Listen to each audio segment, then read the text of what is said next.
kabayo, ang kabayo dito sa lugar ng papuntahan Cambandoy at kung sila ay magsakay na ng anong mga klaseng sasakyan, sabihin na nila na mama, pababa na lang sa may kabayo. So it means na itong kabayo ay papunta na ng Cambandoy. So kukuha tayo ng iba pang mga part kung anong mga history dito sa Cambandoy.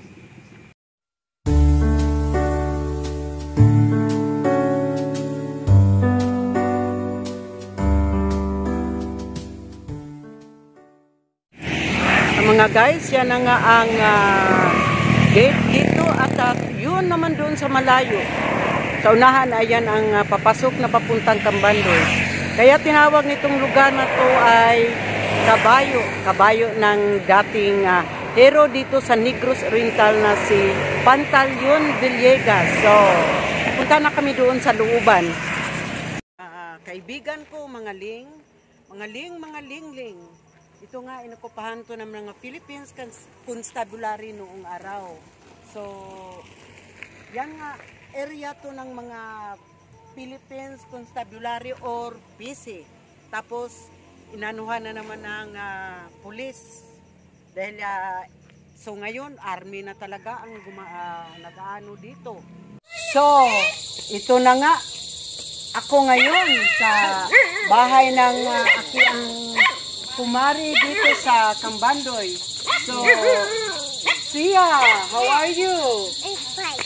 So, what are you doing today? This is my friend. Yes, that's your friend. So, are you eating? Yeah, a biscuit. So, guys, this is my pangalawang apo ko to, si Zia. So, Sia, I'm going there. Okay. Ito aking mga kaibigan at marami ng mga kahoy dito sa malapit ng daanan. At ito na nga yung mga tanim noong araw pa at ngayon malaki na. So, Cambandoy na nga ito at papasok pa kami doon kasi iba na ang Cambandoy ngayon. Iba na yung looban sa Cambandoy. Mga kaibigan, ito pala yung quarters ng mga pulis dito kung saan sila dito natutulog at doon naman sa kabila ay baluarte ng Philippine Army. Yan pala, kaya alam ko na ngayon. So kami naman ay papunta naman kami doon, banda. Okay. Ito nga yung banda dito, mga viewers. At hindi ko alam kung anong building yan dyan sa malayo. So, pulis pa pala itong may-ari dito na lugar. Okay, at tayo naman dyan banda ay Philippine Army. So, pupunta na kami doon at malapit na kami. Maukini ang Cambandoy Daycare Center dito kung saan yung isa sa mga anak ko dati nung maliit pa ay unang school nila dito at yung iba kong pamangkin. So, Cambandoy Daycare Center. Pasko na sa kanilang bahay. Pero yung bahay namin ay wala pa kahit isang Christmas light. So, ito na nga ang bahay ng aking kumari dito sa Cambandoy. Pero maganda rin ang bahay nila, di ba? So, Sia, stop turning. Come on. So, ito na nga mga viewers ang kanilang bahay. So, kailangan papasok ako doon sa loob. Guys, ito na yung mga bahay dito sa Cambandoy. Itong malapit ng malapit sa kampo. So, iba na dati. Yung iba naman na malalaking bahay doon sa kabila. So, titingnan na naman namin kung saan banda.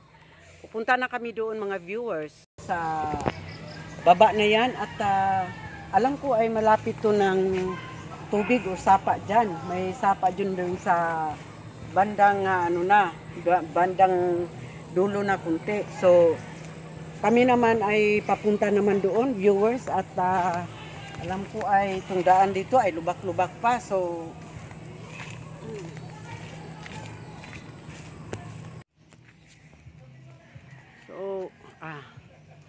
So marami na palang kaibahan dito.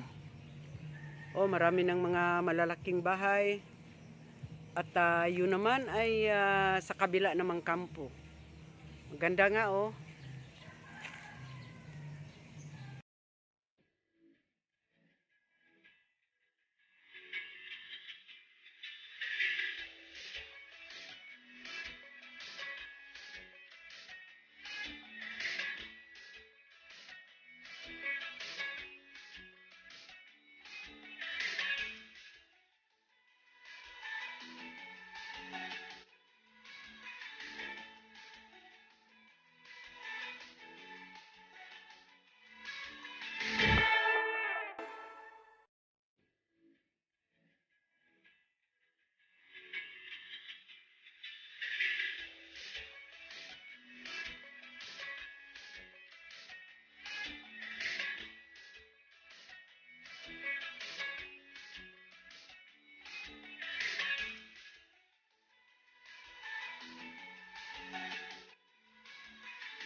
So ito na, mayroon ng magagandang bahay dito sa lugar ng Cambanloy mga viewers. At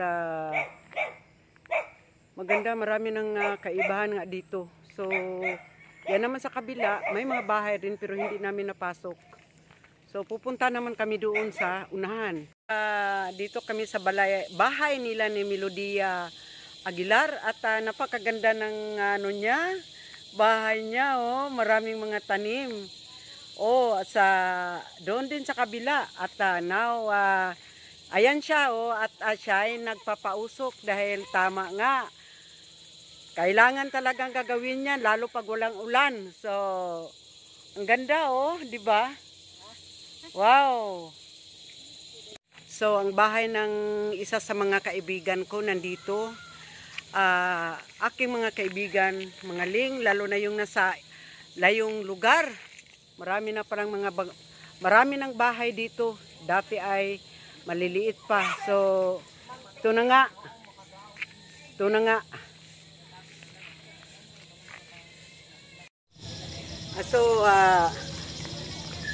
Malapit ng dilim. So, meron akong pupuntahan. At ito na yung bahay nila doon. So, meron pang magandang bahay dyan, di ba? At maraming mga magagandang mga bahay na dito. So ngayon ay pupunta na ako doon sa kabila. So ito na yung pakay ko dito kung bakit nandito ako ngayon.